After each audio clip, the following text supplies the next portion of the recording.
Letters from a Living Dead Man, written down, probably from Judge David P. Hutch, by Elsa Barker, 1869 to 1954, with an introduction, and read to you by BlueFriend in beautiful BC. Part 1.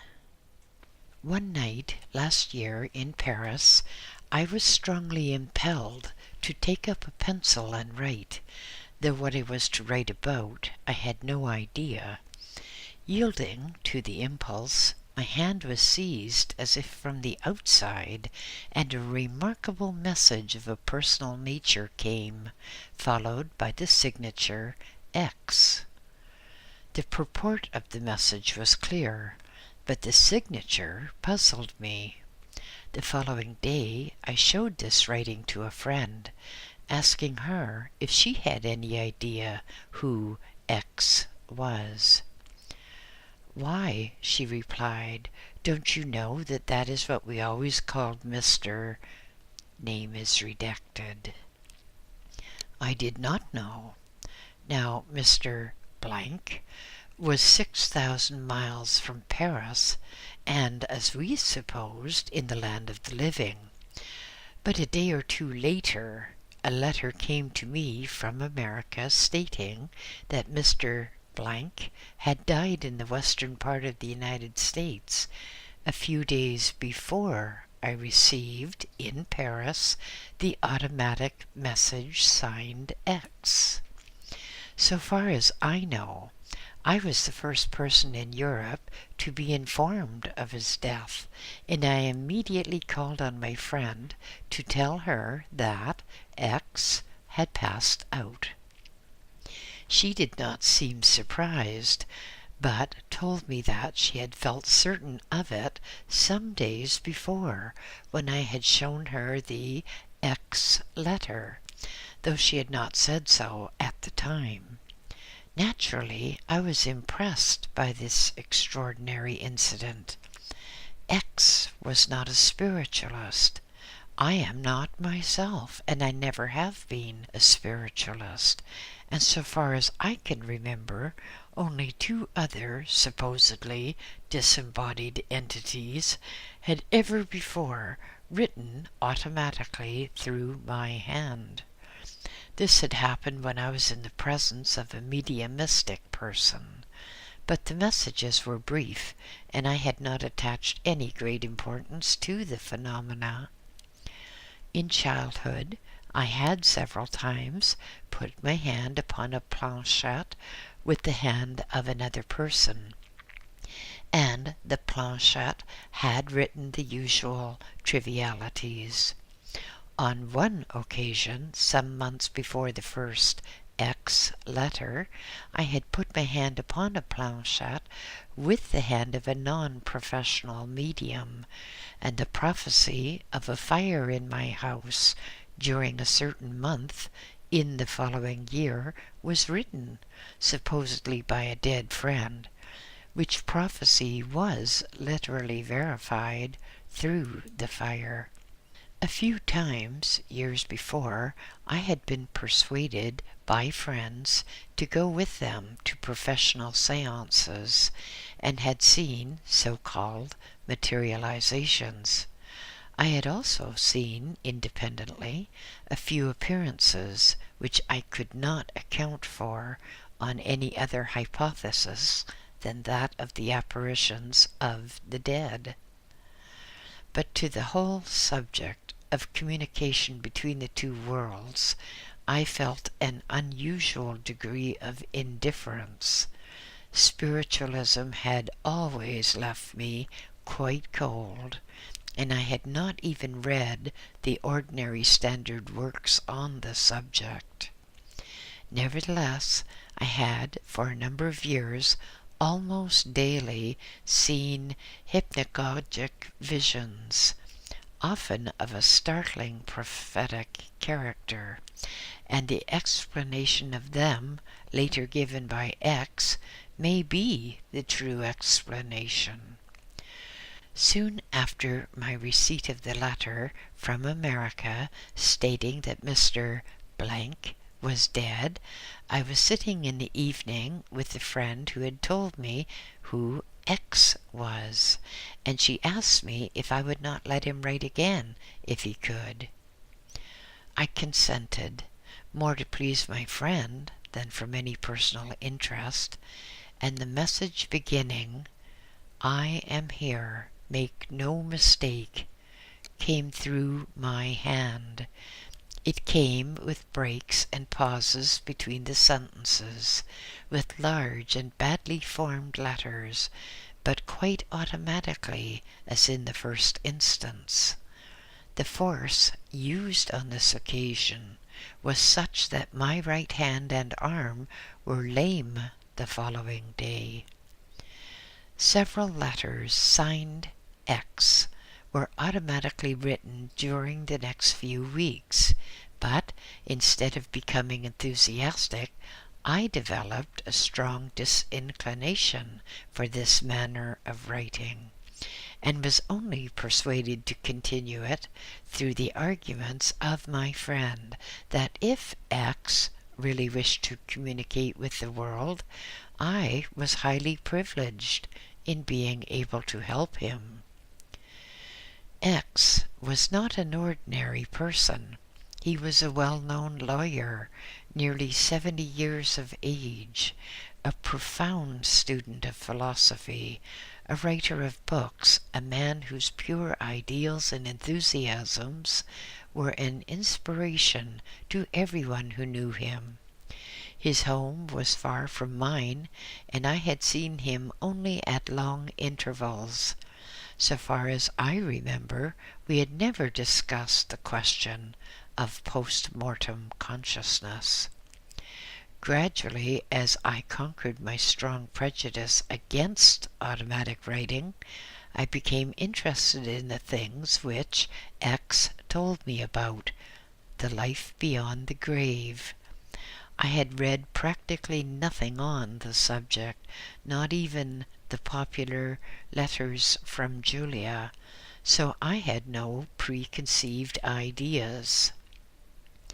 The messages continued to come. After a while there was no more lameness in the hand or arm, and the form of writing became less irregular, though it was never very legible. For a time the letters were written in the presence of my friend. Then X began to come always when I was alone. He wrote either in Paris or in London, as I went back and forth between those two cities. Sometimes he would come several times a week. Again, nearly a month would elapse without my feeling his presence. I never called him, nor did I think much about him between his visits. During most of the time, my pen and my thoughts were occupied with other matters. Only in one instance, before the writing began, had I any idea as to what the letter would contain.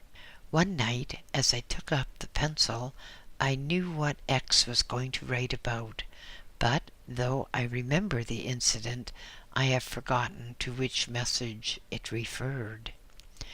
While writing these letters, I was generally in a state of semi-consciousness, so that, until I read the message over afterwards, I had only a vague idea of what it contained.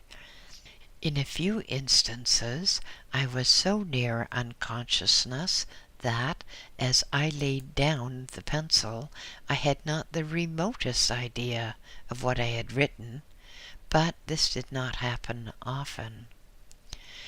When it was first suggested that these letters should be published with an introduction by me, I did not take very enthusiastically to the idea. Being the author of several books, more or less well known, I had my little vanity as to the stability of my literary reputation. I did not wish to be known as an eccentric or a freak. but I consented to write an introduction stating that the letters were automatically written in my presence, which would have been the truth, though not all the truth. This satisfied my friend, but as time went on, it did not satisfy me. It seemed not quite sincere. I argued the matter out with myself. If, I said, I publish these letters without a personal introduction, they will be taken for a work of fiction, of imagination, and the remarkable statements they contain will thus lose all their force as convincing arguments for the truth of a hereafter. If I write an introduction stating that they came by supposedly automatic writing in my presence, the question will naturally arise as to whose hand they came through, and I shall be forced to evasion. But if I frankly acknowledge that they came through my own hand, and state the facts exactly as they are, only two hypotheses will be open. First, that they are genuine communications from the disembodied entity. Second, that they are lucubrations of my own subconscious mind. But this latter hypothesis does not explain the first letter signed X, which came before I knew that my friend was dead. It does not explain it unless it be assumed that the subconscious mind of each person knows everything. In which case, why should my subconscious mind set out upon a long and laborious deception of me on a premise which had not been suggested to it by my own objective mind or that of any other person? That anyone would accuse me of deliberate deceit and romancing in so serious a matter did not then, and does not now, seem likely, my fancy having other and legitimate outlets in poetry and fiction. The letters were probably 2/3 written before this question was finally settled, and I decided that if I published the letters at all, I should publish them with a frank introduction, stating the exact circumstances of their reception by me. The actual writing covered a period of more than 11 months. Then came the question of editing. What should I leave out? What should I include? I determined to leave out nothing except personal references to X's private affairs, to mine and to those of his friends. I have not added anything. Occasionally, when X's literary style was clumsy, I have reconstructed a sentence or cut out a repetition, but I have taken far less liberty than I used as an editor to take with ordinary manuscripts submitted to me for correction. Sometimes X is very colloquial. Sometimes he uses legal phraseology or American slang. Often he jumps from one subject to another, as one does in friendly correspondence, going back to his original subject without a connecting phrase. He has made a few statements relative to the future life which are directly contrary to the opinions which I have always held. These statements remain as they were written. Many of his philosophical propositions were quite new to me. Sometimes I did not see their profundity until months afterwards. I have no apology to offer for the publication of these letters. They are probably an interesting document, whatever their source may be. and I give them to the world with no more fear than when I gave my hand to X in the writing of them. If anyone asks a question, what do I myself think as to whether these letters are genuine communications from the invisible world, I should answer that I believe they are. In the personal and suppressed portions, reference was often made to past events and to possessions of which I had no knowledge, and these references were verified. This leaves untouched the favorite telepathic theory of the psychologists. But if these letters were telepathed to me, by whom were they telepathed? Not by my friend, who was present at the writing of many of them, for their contents were as much a surprise to her as they were to me. I wish, however, to state that I make no scientific claims about this book, for science demands tests and proofs. Save for the first letter signed X, before I knew that Mr. Blank was dead, or knew who X was, the book was not written under test conditions, as the psychologists understand the term.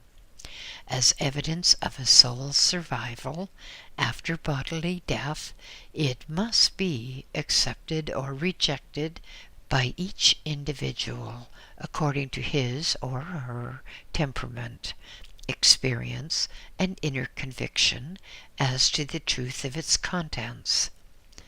In the absence of X, and without some other entity on the invisible side of nature in whom I had a like degree of confidence, I could not produce another document of this kind. Against indiscriminate mediumship, I have still a strong and ineradicable prejudice, for I recognize its dangers, both of obsession and deception. But for my faith in X, and the faith of my Paris friend in me, this book could never have been. Doubt of the invisible author or of the visible medium would probably have paralyzed both for the purposes of this writing. The effect of these letters on me personally has been to remove entirely any fear of death which I may ever have had, to strengthen my belief in immortality, to make the life beyond the grave as real and vital as the life here in the sunshine. If they can give even to one other person the sense of exultant immortality which they have given to me, I shall feel repaid for my labor. To those who may feel inclined to blame me for publishing such a book, I can only say that I have always tried to give my best to the world, and perhaps these letters are one of the best things that I have to give. Elsa Barker, London, 1913.